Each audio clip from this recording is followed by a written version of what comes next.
എല്ലാവർക്കും എൻ്റെ സ്നേഹ വന്ദനം. ഞാൻ എന്താ പറയട്ടെന്ന് എനിക്ക് തന്നെ അറിയാൻ വയ്യ. കാര്യം 76 വയസ്സുണ്ട്.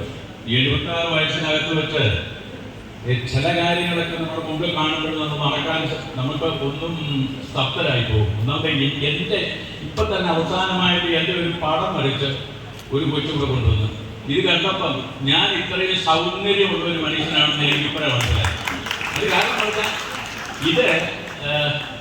ഇത് ഞാൻ ഊഹിക്കാത്ത രൂപത്തിലുള്ള പല കാര്യങ്ങളാണ് ഇവിടെ ഞാൻ കണ്ടത്.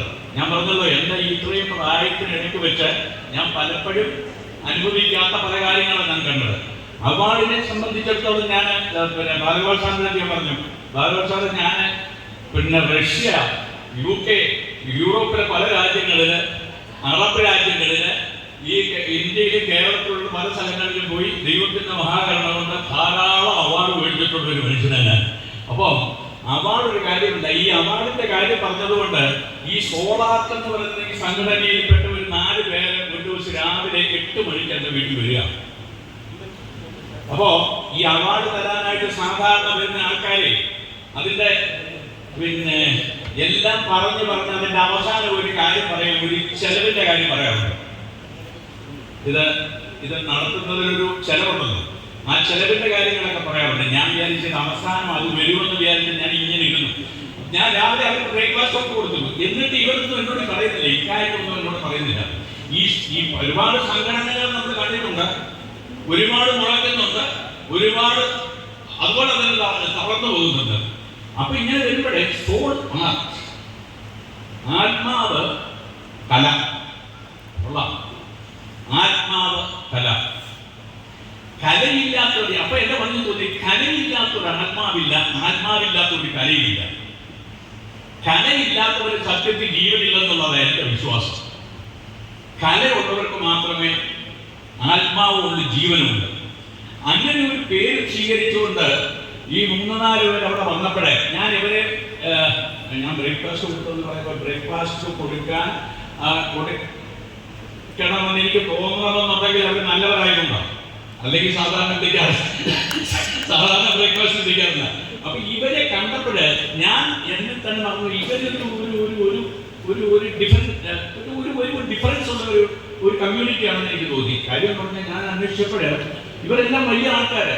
അപ്പൊ പിന്നെ എനിക്കെല്ലാം ഇതൊക്കെ എടുത്ത് കാണിച്ചു. ഇതിനായിട്ട് ആയിരിക്കുന്ന ഈ മനുഷ്യരെയൊക്കെ പറഞ്ഞപ്പോൾ ഇവരെല്ലാം ഈ സ്റ്റേജിൽ ഇന്ന് വിളിച്ചു വരുത്തി. ഇന്ന് ഞാൻ ഏറ്റവും വലിയ സന്തോഷിക്കുന്ന ഒരു കാര്യം എന്ന് പറയുന്നത്, ഈ LVMന്റെ ഈ സ്റ്റേജില് ഇത്രയും വലിയ, ഇത്രയും പ്രഗത്ഭരായ, ഇത്രയും ഈ സമൂഹത്തിൽ അവരേറ്റിരിക്കുന്ന സ്ഥാനത്ത് വിജയിച്ചിരിക്കുന്ന മനുഷ്യനെ ഇവിടെ കുത്തിവരുത്തി ഇവർക്ക് എല്ലാവർക്കും ഞാൻ ഈ സാധാരണ പലരും പല സമ്മേളനങ്ങൾ നടത്തുമ്പോഴും ഒത്തിരി പേരുടെ പേരെഴുതി വെക്കാറുണ്ട്.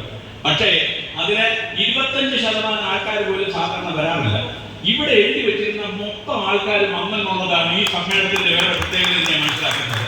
അതിന് കാരണം എന്ന് പറയുന്നത് ഒരു കാര്യമുണ്ട്, ഇതാര് ഏറ്റെടുത്തിരിക്കുന്നു, ആരിത് ചെയ്യുന്നു, അതനുസരിച്ചിരിക്കും ഇതിന്റെ നന്മകൾ. അപ്പൊ ഞാനിപ്പം നോക്കുമ്പോഴ് ഇന്നലെ ഞാൻ ഇന്ന് രാവിലെ ഇവിടെ വന്നായിരുന്നു. ഇവരെ എങ്ങനെ ഒന്ന് നമ്മുടെ ഒരു ഓഡിറ്റോറിയം ആണല്ലോ.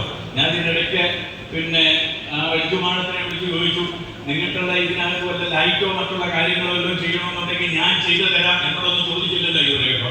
അപ്പൊ ഞാൻ ഇവിടെ അതുമൊക്കെ വേണമെന്നുണ്ടെങ്കിൽ ഞാൻ ചെയ്തു തരാമെന്ന് പറഞ്ഞു. അത് ഞങ്ങൾ ഇന്നലെ ചെയ്തു എന്ന് പറഞ്ഞു. ഇന്ന് രാവിലെ ഞാനിവിടെ വന്നിട്ട് നോക്കി ഇവർ പറഞ്ഞ പോലെ ഉണ്ടോന്ന് ചോദിക്കും. വളരെ മനോഹരമായിട്ട് സ്റ്റേജൊക്കെ സെറ്റ് ചെയ്ത് വെച്ചിരിക്കുന്നു. അപ്പൊ ഞാൻ ചോദിച്ചപ്പോ പറഞ്ഞു, രാത്രി ഇന്നലെ 10 മണി വരെ ഞങ്ങൾ ഇവിടെ ഉണ്ടായിരുന്നു.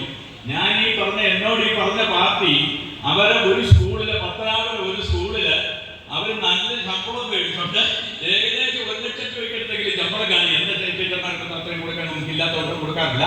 പക്ഷെ ഒരു സർക്കാരിന്റെ ആയതുകൊണ്ട് ഇത്രയും നല്ല ശമ്പളം മേടിച്ചോണ്ട് ഈ ജോലി ചെയ്യുന്ന ഒരു സ്ത്രീ രാത്രി 10 മണി വരെ ഇവിടെ നിന്ന് സ്റ്റേജ് എടുക്കാനും മറ്റുള്ള കാര്യങ്ങൾക്കും ചെയ്യാൻ താല്പര്യം കാണിച്ച വലിയ മനസ്സുള്ളവരുടെ ഒരു സംഘടനയായിട്ട് എനിക്ക് തോന്നി.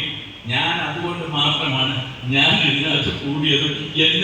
എനിക്ക് അവാർഡ് തരാനായിട്ട് വിളിച്ചതിന് ശേഷം എന്നെ കുറെ ഭാരവാഹത്തിൽ കൂടെ കുറെ എന്നെ ഏൽപ്പിച്ചിട്ടുണ്ട്. ഇനി ഈ അതിനകത്ത് പടവും വെച്ചിട്ടുണ്ട്, പടവും വെച്ചിട്ടുണ്ട്. അപ്പം ഈ അതെ മുഖ്യ രക്ഷാധികാരിയായിട്ടൊക്കെ എന്നെ വെച്ചിട്ടുണ്ട്. ഞാൻ അതിൽ നിന്നും യോഗ്യനല്ല. ഞാൻ ഇവിടെ ഇരിക്കുന്ന ഒരു മനുഷ്യന്റെ പോലും പേര് പറയാൻ ഞാൻ യോഗ്യനല്ല. അതിന് കാരണം അത്രയും മഹത് വ്യക്തികളാണ് ഇവിടെ ഈ സ്റ്റേജിൽ ഉണ്ടായിരുന്നതും ഇപ്പോഴുള്ളവരും പിന്നെ വന്നിരിക്കുന്ന ആൾക്കാർ. ഇവിടെ തുടക്കത്തിൽ നമ്മൾ എടുക്കുമ്പോൾ തന്നെ കണ്ടോ, പുതിയൊരു തലമുറയ്ക്ക് കൊടുക്കുന്ന ഉത്തേജനം, പുതിയ തലമുറയ്ക്ക് കൊടുക്കുന്ന ഒരു മെസ്സേജാണ്. എന്താണെന്ന് അറിയാമോ? മിടുക്കരെ ഞങ്ങൾ കണ്ടുപിടിക്കും, നിങ്ങളെ ഞങ്ങൾ സ്നേഹിക്കും, നിങ്ങളെ ഞങ്ങൾ വലുതാക്കാൻ ഞങ്ങളാൽ കഴിയുള്ള നിലയിൽ നിങ്ങളെ ആദരിക്കും, നിങ്ങളെ ബഹുമാനിക്കും എന്ന് പറയുന്ന ഒരു സംവിധാനം കൂടി തുടക്കം. ഇതിന് ചുക്കാൻ പിടിക്കുന്ന, ഇതിനുവേണ്ടി പ്രവർത്തിക്കുന്ന എല്ലാവർക്കും ദൈവം തമ്പുരാൻ എല്ലാ നന്മകളും ഐശ്വര്യങ്ങളും കൊടുക്കട്ടെ എന്ന് പ്രാർത്ഥിച്ചുകൊണ്ട് ഞാൻ നിർത്തുന്നു. നന്ദി, നമസ്കാരം.